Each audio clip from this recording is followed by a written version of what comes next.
amigos do Centro Espírita Augusto Silva, companheiros de aprendizado. É com alegria, com gratidão, que nós encontramos para refletir, para conversar sobre os ensinamentos do Divino Amigo Jesus, à luz da doutrina espírita, à luz dos ensinamentos dos espíritos superiores. E hoje nós vamos conversar sobre nossas energias com Jesus. Lembramos que é mais uma existência que significa oportunidade para evoluir, oportunidade para aprendermos a centralizar nossas energias em Jesus. Então, vamos iniciar com a seguinte questão. Onde? Onde estamos centralizando nossas energias? Então vamos pensar um pouquinho nessa questão. Será que estamos centralizando nossas energias em queixas, incompreensões, julgamentos? Será que estamos centralizando nossas energias em expectativas frustradas, em revoltas perante determinadas perdas, alimentando mágoas, rancores? Então, onde estamos centralizando nossas energias? Porque centralizar as nossas energias nas desilusões significa nos tornarmos prisioneiros das próprias desilusões, prejudicando a nossa evolução, o nosso acessar esferas mais altas.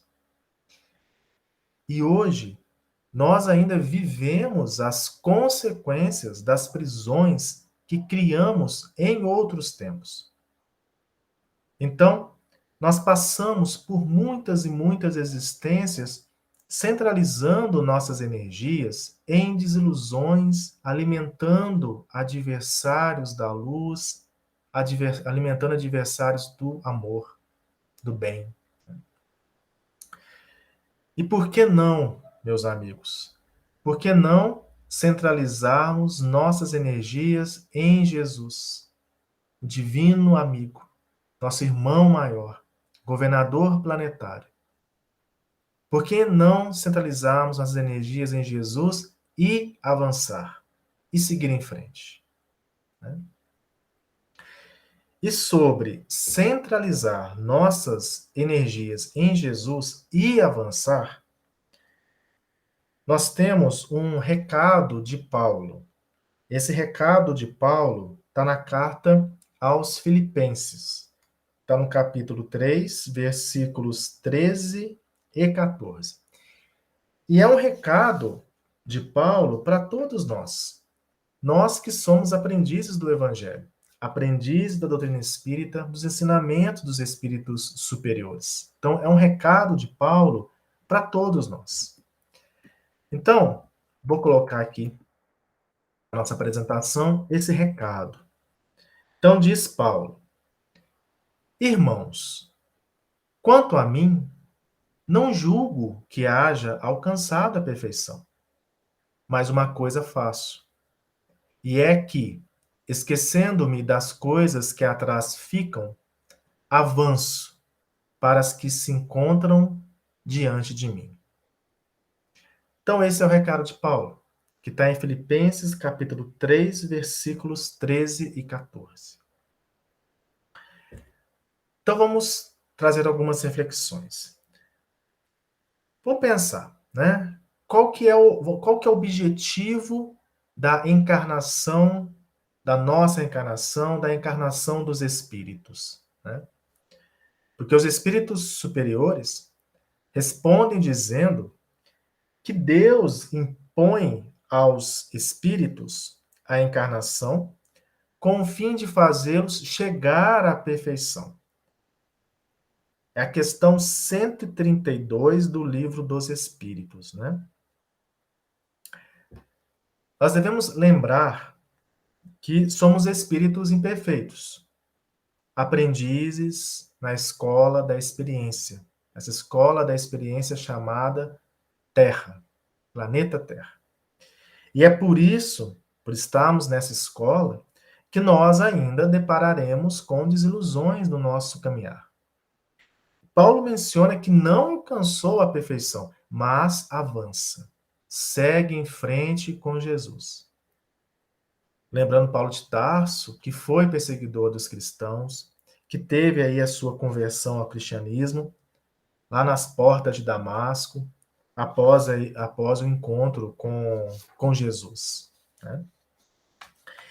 E Emmanuel, vou colocar aqui para nós, Emmanuel, na obra Fonte Viva, ele traz aí reflexões sobre esse recado de Paulo aos filipenses. Um recado para todos nós.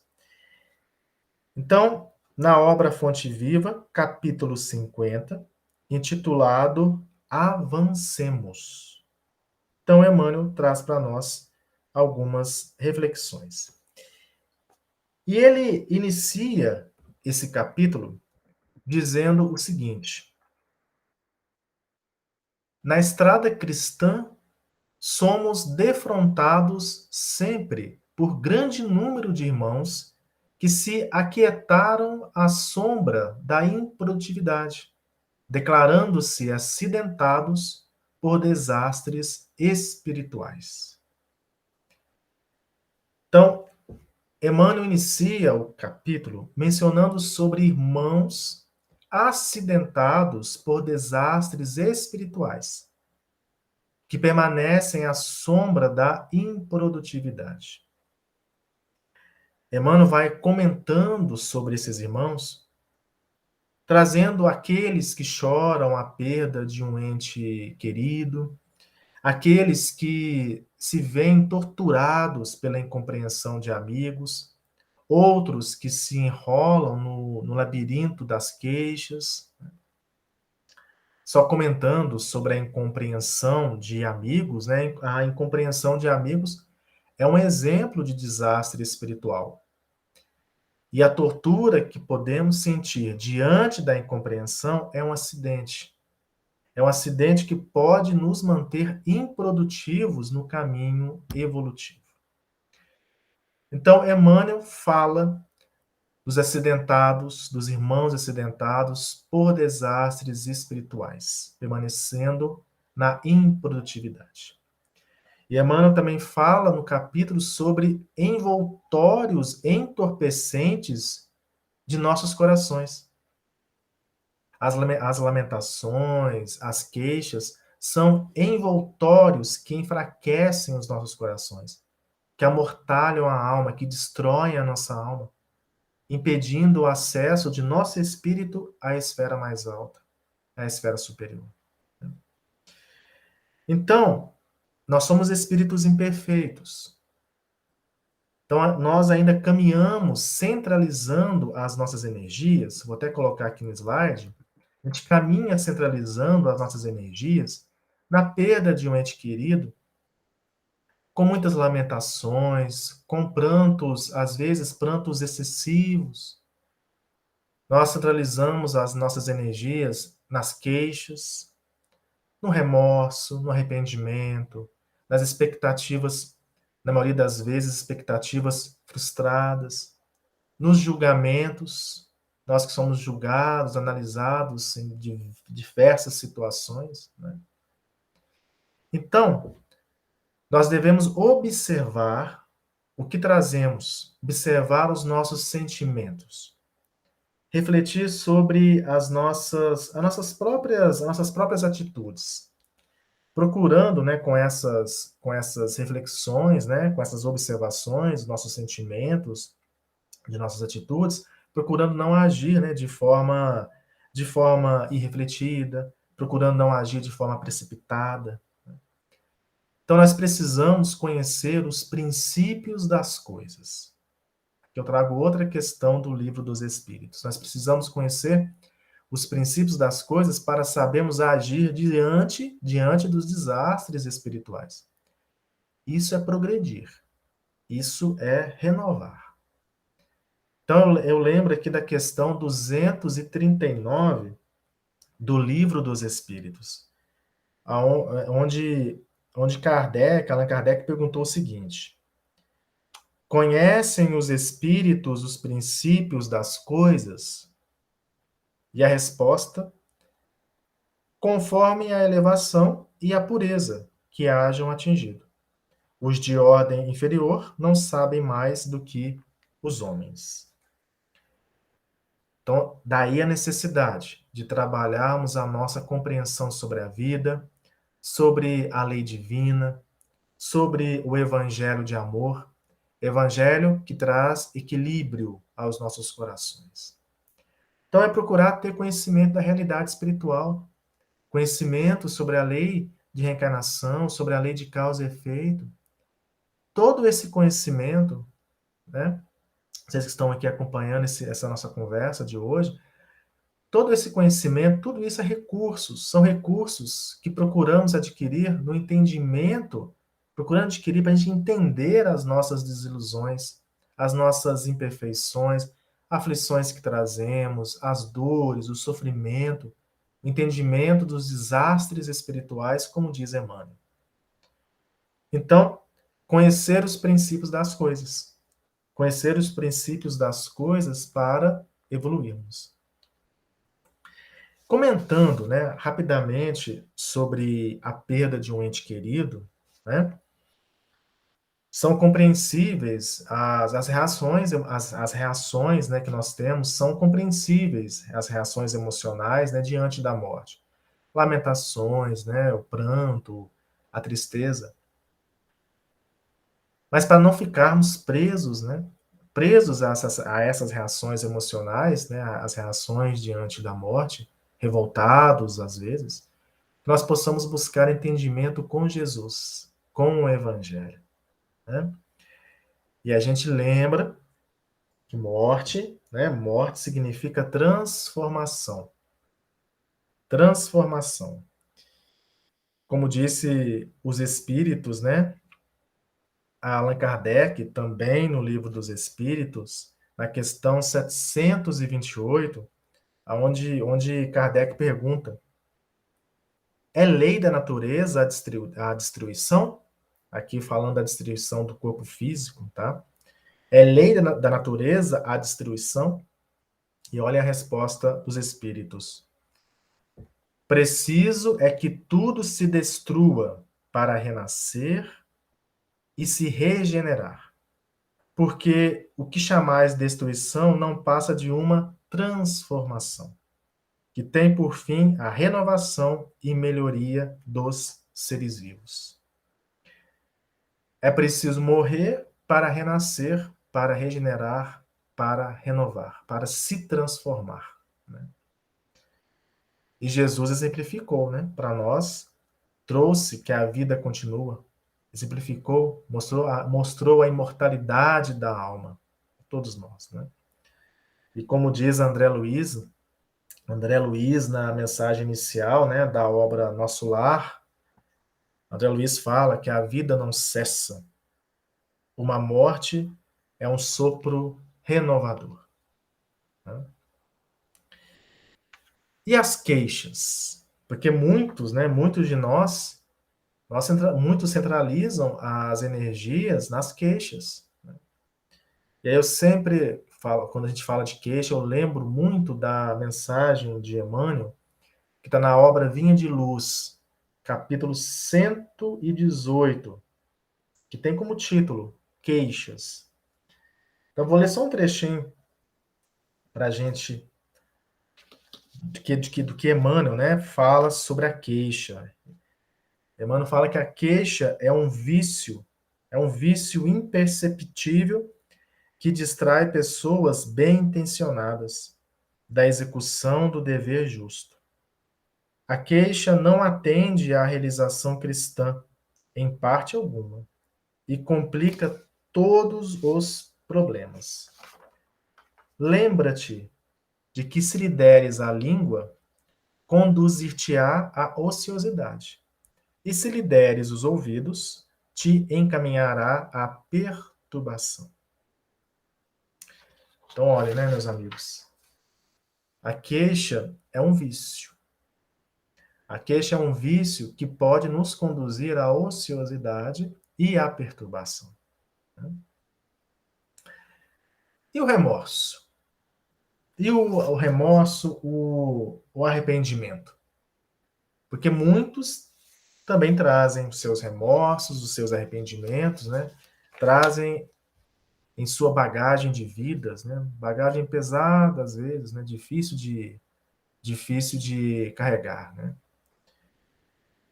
O Clarencio, né, um instrutor espiritual na obra Entre a Terra e o Céu, também de André Luiz, ele vai dizer o seguinte, que o remorso é uma força que nos algema à retaguarda. O remorso é uma força que nos algema à retaguarda. Então, o remorso, o arrependimento, nos prende ao passado, sendo o arrependimento o primeiro passo para se melhorar, para se regenerar. E quem fala desse primeiro passo, que é o arrependimento, é Allan Kardec, na obra O Céu e o Inferno, no capítulo 7, onde traz as penas futuras segundo o Espiritismo. Então, olhem o que Kardec diz. Arrependimento, expiação e reparação são as três condições necessárias para apagar os traços de uma falta e suas consequências. Então, o arrependimento é o primeiro passo. Não devemos ficar presos no arrependimento, né? É necessário seguir em frente no trabalho de expiação, no trabalho de reparação, né? E as expectativas? Quantos e quantos de nós aí trazem expectativas frustradas, né? Quantas expectativas frustradas que nós vivenciamos, né? E aí eu comento o seguinte: se reconhecermos, né, que somos ainda espíritos imperfeitos, limitados como seres humanos, né, veremos que não faz sentido criarmos grandes expectativas sobre nós mesmos, grandes expectativas sobre as outras pessoas, né, sobre determinadas situações. E vale também comentar, né, que das expectativas frustradas aí, né, podem surgir mágoa, né, pode surgir rancor, né. E os julgamentos? Nós somos julgados, né? Nós somos julgados, analisados em muitas situações, né? Mas os nossos irmãos de caminhada, eles não conhecem de forma imediata, vamos dizer assim, né? Eles não conhecem de forma imediata as nossas reais necessidades, né? Eles não conhecem os nossos dias, as nossas noites, o nosso tempo, né? Então, muitas das vezes nós somos julgados, nós somos analisados. Isso exige de nós muita compreensão, né? Nós somos julgados, às vezes, por aqueles, né, que, vamos dizer, que invejam, vamos dizer assim, as nossas conquistas, né, no caminho do bem. Então, nos julgamentos, estejamos com Jesus, né? Porque cabe permanecermos firmes em nossos compromissos, em nossos propósitos, né? No cumprimento do nosso dever. Então, onde estamos centralizando as nossas energias? Nós estamos caminhando de maneira improdutiva, desanimados, inconformados, ociosos, vamos dizer, também revoltados, né? Como acidentados por desastres espirituais, como diz Emmanuel. Então, Emmanuel, ele continua Agora ele diz o seguinte: esqueçamos todas as expressões inferiores do dia de ontem e avancemos para os dias iluminados que nos esperam. Eis a essência de seu aviso fraternal, o aviso de Paulo à comunidade de Filipos. Vamos lembrar, meus amigos, que nós estamos fazendo uma viagem, né? Independente das expressões inferiores dos dias de ontem, né? A nossa viagem, ela continua, ela não para. Nossa viagem continua para conquistarmos a luz, a vida maior, né? Para conquistarmos dias iluminados. Porque a perfeição relativa, ela nos aguarda, né? E aqui, eu até anotei alguns comentários trazendo Joana de Cusa, né? Vamos lembrar de Joana de Cusa. Joana de Cusa com as suas angústias em família, né? Que também são as nossas angústias, né? Temos Joana de Cusa em nós, né? Joana de Cusa, ela possuía verdadeira fé, né? Só que seu esposo, ele não aceitava as claridades do evangelho, não tolerava os ensinamentos de Jesus. E Joana de Cusa, ela vivia torturada. Vamos dizer, vivia amargurada, né? Ela centralizava as suas energias na expectativa de que seu esposo a seguisse no aprendizado com Jesus, expectativa frustrada, né? E Joana, ela encontra com Jesus. E Jesus, sabendo de suas angústias, né, ela vai conversar. Ele vai conversar com ela, né? E a conversa, o diálogo, está presente na obra Boa Nova, de Humberto de Campos. Está lá no capítulo 15, intitulado Joana de Cusa. Então, eu vou trazer aqui dois trechinhos desse diálogo, Jesus com Joana de Cusa. Então, olha o que Jesus diz para ela, sabendo das angústias, né? Do conflito ali em família, né? Teu esposo não te compreende a alma sensível? Compreender-te-á um dia. É leviano e indiferente? Ama-o mesmo assim. Não te acharias ligado a ele se não houvesse para isso razão justa. Servindo-o com amorosa dedicação, estarás cumprindo a vontade de Deus. Fala-me de teus receios e de tuas dúvidas. Deves, pelo Evangelho, amá-lo ainda mais. Os sãos não precisam de médico. Então, observe que Jesus disse a Joana de Cusa para centralizar as suas energias no amor. Devendo, né? Aqui a gente traz a questão da compreensão, né? Devendo compreender o trabalho do tempo na vida do esposo.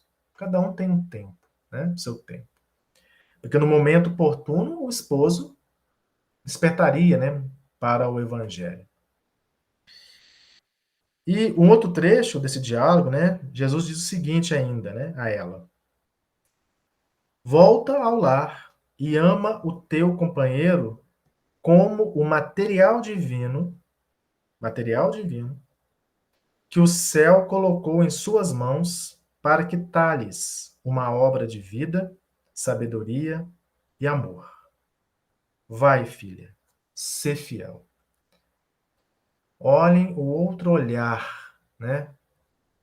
Olhar para o companheiro como material divino, para talhar aí uma obra de vida, sabedoria e amor. E é para isso que nós estamos aqui. Para essa mudança de olhar daqueles que caminham conosco, das situações que nós vivenciamos.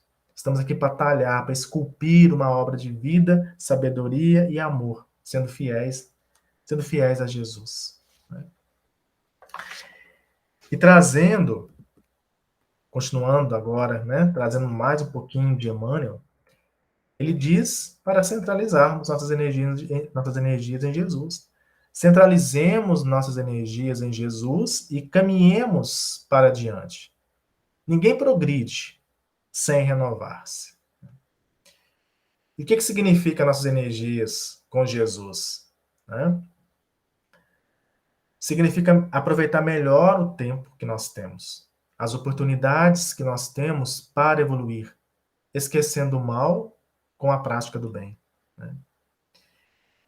E nossas energias com Jesus, com Cristo, com o Pai, né, significa ter segurança no caminhar. Segurança. Isso significa ter fé. Né? Significa para nós ter fé. E trazendo agora Joana de Ângeles, né, na obra Ilumina-te, temos lá o capítulo 6 intitulado A Paisagem Humana do Sofrimento. Então, olhem o que Joana de Ângeles diz para nós. Ela traz Jesus. Jesus que é o excelente Filho de Deus, sem nenhum débito perante a consciência cósmica, elegeu o sofrimento acerbo, sofrimento cruel, que não culminou na crucificação, pois que prossegue, até hoje, incompreendido, ensinando-nos resignação ante os aparentes infortúnios e proporcionando coragem diante das vicissitudes a que todos são chamados. Então, Jesus prossegue, avança, mesmo diante da incompreensão dos julgamentos. É o nosso exemplo. É o exemplo a ser seguido por cada um de nós. E ainda diz, né, Joana de Ângeles, a paisagem humana é abençoado rincão. Rincão aqui como recanto. A paisagem humana é abençoado recanto do processo evolutivo pelo Pai, oferecida ao espírito que necessita desenvolver a sublime chama que lhe arde no íntimo. Renova-te sempre e sem cessar, fazendo que cardos aqui significa ervas, né? Ervas com folhas espinhosas, tá? Renova-te sempre e sem cessar, fazendo que cardos sejam flores e feridas purulentas convertam-se em condecorações de luz. Então, centralizar nossas energias em Jesus significa transformação para o melhor. Significa renovação sem cessar. Sem cessar. Né? Então, como que ficam as desilusões, as nossas desilusões com Jesus? Tudo terá outro sentido, não é? Tudo terá outro sentido. Teremos entendimento maior sobre a vida, sobre os nossos dias, né? E quantos irmãos centralizaram as energias em Jesus e avançaram? Como Joana de Cusa, como Paulo de Tarso, né? Quantos e quantos irmãos centralizaram as energias em Jesus e seguiram em frente? Né? Então, as nossas reflexões de hoje é sobre avançar, é sobre seguir com Jesus. E avançar com Jesus é trabalhar no bem. Chegando aí o alto da montanha, né? Chegando no alto da montanha de nossas experiências, né? A gente vai ver a vida do mais alto, né? Sempre para dias e dias melhores, né? E avançar com Jesus é fazer a vontade do Pai, né? Então, essas são as reflexões que estamos trazendo aí para vocês hoje. E vamos encerrar, né? Vamos encerrar essa nossa conversa com duas afirmações aí de Jesus. Então, a primeira que está em Mateus, capítulo 11, versículo 28. Diante, né, de nossas desilusões, diante de nossas inquietações, nós ouvimos Jesus dizer o seguinte: Vinde a mim todos os que estáis cansados e oprimidos, e eu vos aliviarei. A outra afirmação de Jesus, né? Diante de onde, né, nós estamos centralizando as nossas energias, Jesus diz o seguinte, está lá em Lucas, capítulo 12, versículo 34. Porque onde estiver o vosso tesouro, ali estará também o vosso coração. Onde colocarmos as nossas energias, onde colocarmos a nossa energia mental, né? Onde colocarmos os nossos pensamentos, ali estará o nosso coração. Então, meus amigos, encerrando as nossas reflexões, vamos caminhando, né? Vamos seguir com bom ânimo, com uma fé viva, né? Com a esperança sempre de dias melhores. Então, vamos caminhando. Vamos caminhando com nossas energias com Jesus. E que Ele esteja cada vez mais presente em nossos corações. Que Ele nos abençoe sempre.